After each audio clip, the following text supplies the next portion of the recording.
You either are moving forward as an organization or you're backing up. Standing still is not an option.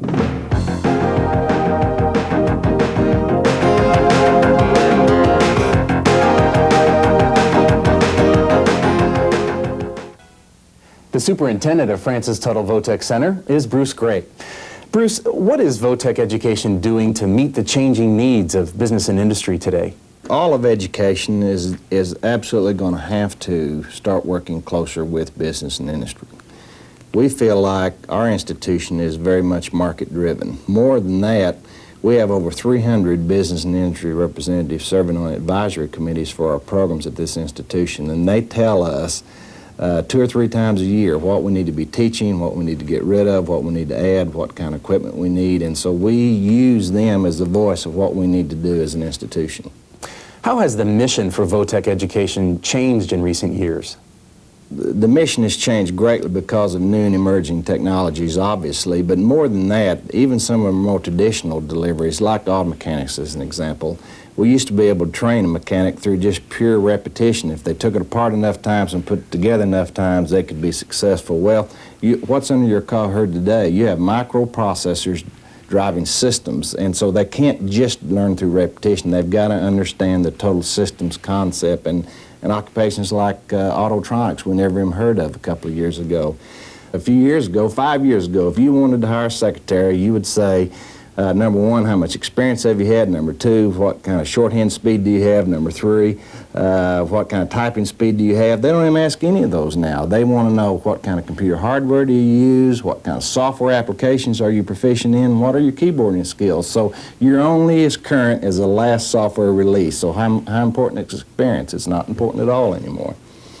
In what ways is Francis Tuttle Votech Center a model for innovative thinking that other institutions could follow?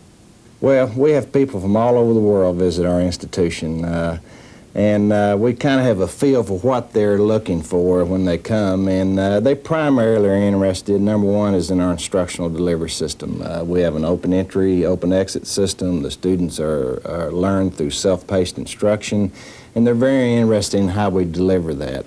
We have secondary students, we have post-secondary students, and we have these students together, and that's very unusual in our market. They're interested in our governance. We have a local board that controls our institution. We have predominantly locally financed. They want to know how those structures operate and how they can emulate those structures. They also have a lot to do with our quality management. We're very heavily into the total quality management movement, and they want to know how our structure works and how we incorporate those private sector type operations into a public sector environment. Bruce, what are the vital set of skills that you think students should have before entering the work world? Well, first of all, they've got to be technically competent, and that's something that we strive to do through our industry advisory committees and through our program deliveries. But they've got to really be more than that in today's environment. They've got to be able to think, they've got to be able to communicate, they've got to be able to reason, they've got to be able to work in a cultural change that says that things are going to be changed, and they're going to change quickly, and we must be able to help them adapt to that environment. From all that we've seen and heard today, it would appear that education and business cannot afford to wait any longer to join forces. Improving the quality and productivity of America's workforce is going to require changes in the way we prepare employees for the workplace. Again, we are joined by the superintendent of Francis Tuttle Votech Center, Bruce Gray. Bruce, how will you continue to support the needs of both large and small business? As you've seen today, the needs are great. I think for large companies and large business, they're going to have their own training arm, and they do now, and they're going to continue to have that, and we're just going to fill in the gaps. But for a medium and small size company, we are going to become their training component. We're going to do all the training from the CEO all the way down to the shop floor, and we must be able to provide their needs. Today, Bruce, we focus primarily on Francis Tuttle's services to business and industry. What other programs do you offer, and how do they support the needs of the business community? Other than what you focus on today, we also have our trade and industrial programs in like automotive, auto body, welding, those types of programs. We also have our health occupations programs dealing with nursing, respiratory therapy, allied health, and those types. We also have some other programs dealing with occupational services, special needs students, which is a high demand area, and things like food service, child care, and those types of programs. What is your vision for how Francis Tuttle will grow or perhaps change in the future? Well, I think Francis Tuttleville Tech, like all of education, is going to have to adapt to the day's environment.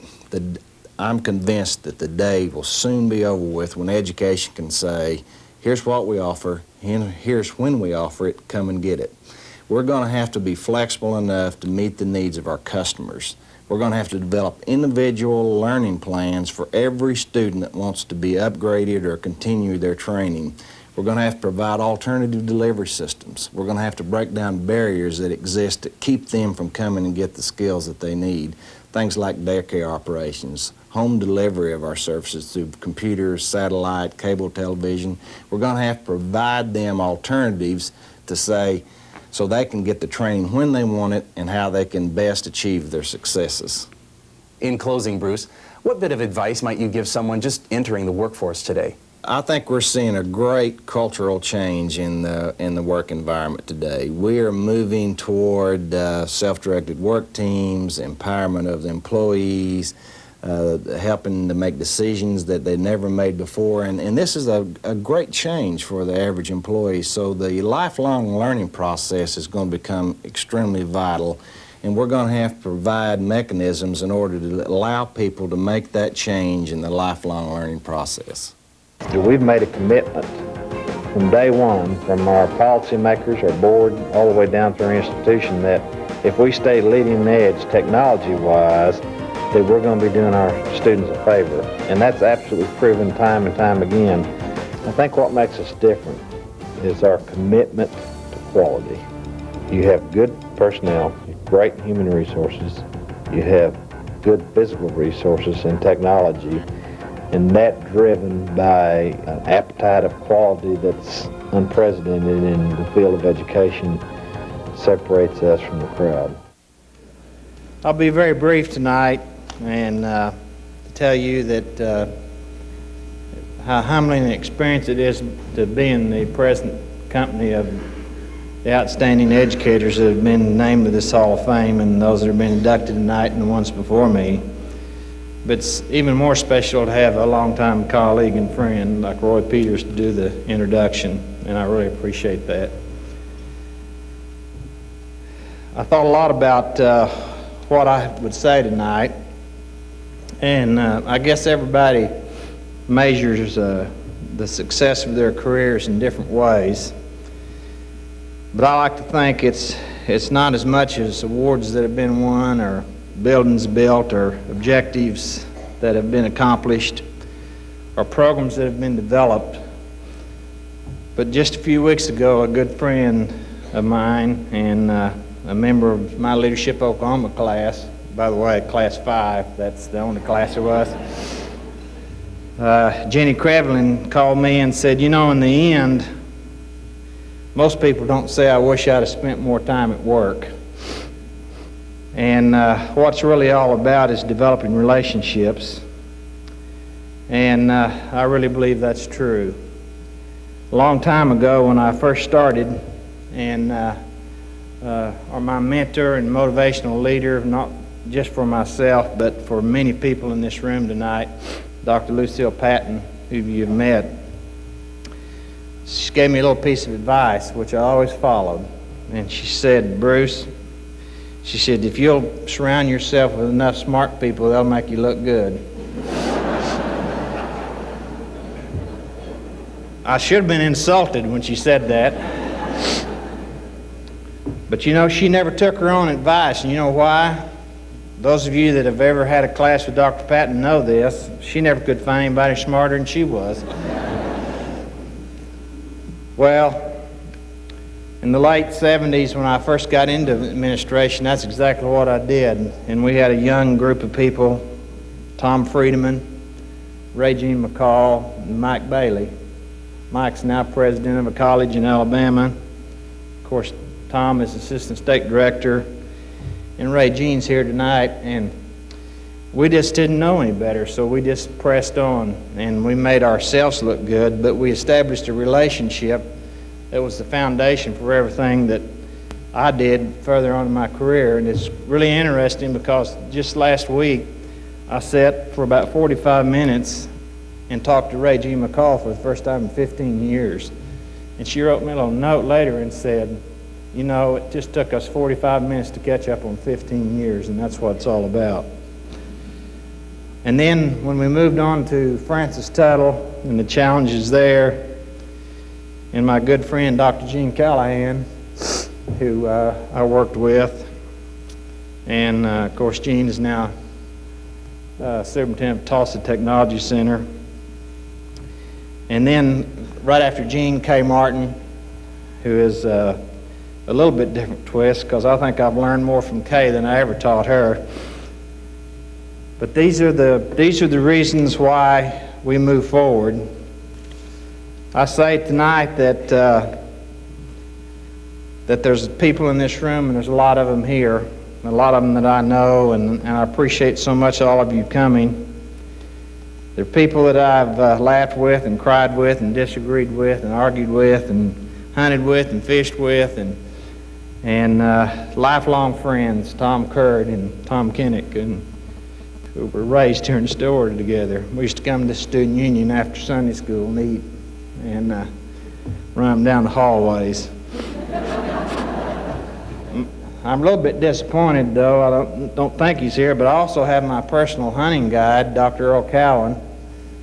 He told me he was going to be here, but I think he got lost, and that's not real good for somebody that's a hunter. Is Earl here? Oh, there you are. My own personal fishing guide and longtime friend Paul Preston came here tonight, so you two get together and see where you're going to take me next. Also, a very special group of people, and the greatest human relations activity that I've ever been involved in Leadership Oklahoma, and my classmates that are here tonight, thank you. Yeah, a few of them made it. I guess the point I'm saying of who I am and what I've achieved in my professional career has been shaped by these relationships. And that maybe the best thing you can say about anybody is that they were a change maker or a change agent, and a result of that was positive. That change was positive. The ability to make change and take risks and move an organization forward comes from people that you work with. And I can tell you a very simple mix to guarantee you success. And that mix will tell you that no matter what visions you have and no matter what you do as a leader, they're nothing unless, first of all, you have a support mechanism around you.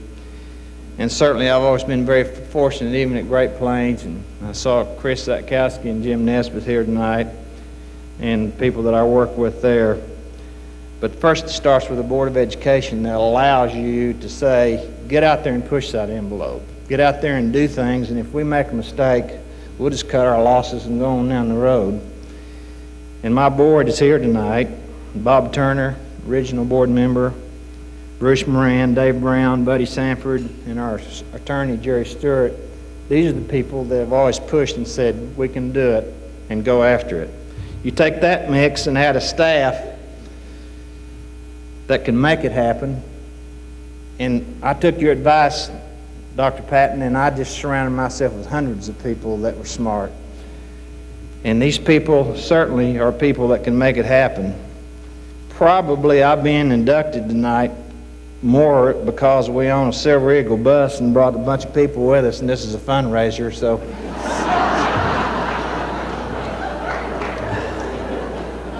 But you add the last ingredient of that, and that is the resources to make it happen.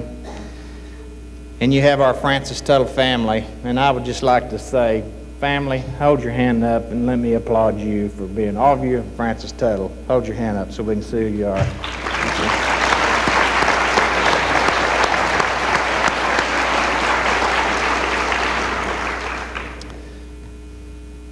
Susan Hardy Brooks gave me a book not too long ago called Never Confuse a Memo with Reality.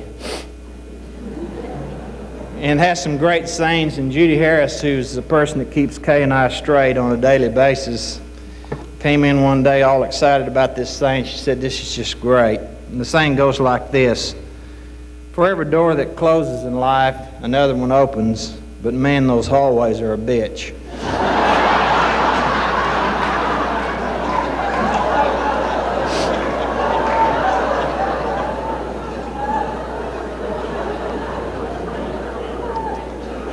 Well, I guess the people that I want to say that stood in a lot of those hallways with me over the years are my family. And I'm particularly appreciative of my mother and stepfather, sister and brother-in-law, my in-laws, my 3 kids, and the person that's been in more hallways than any, when it's really a bitchy moment, is my best friend and my wife, Pat. You know, there are 2 types of people in this world, in closing, that are those that are energy givers and those that are energy takers. Most of you have energized me, and I truly appreciate that.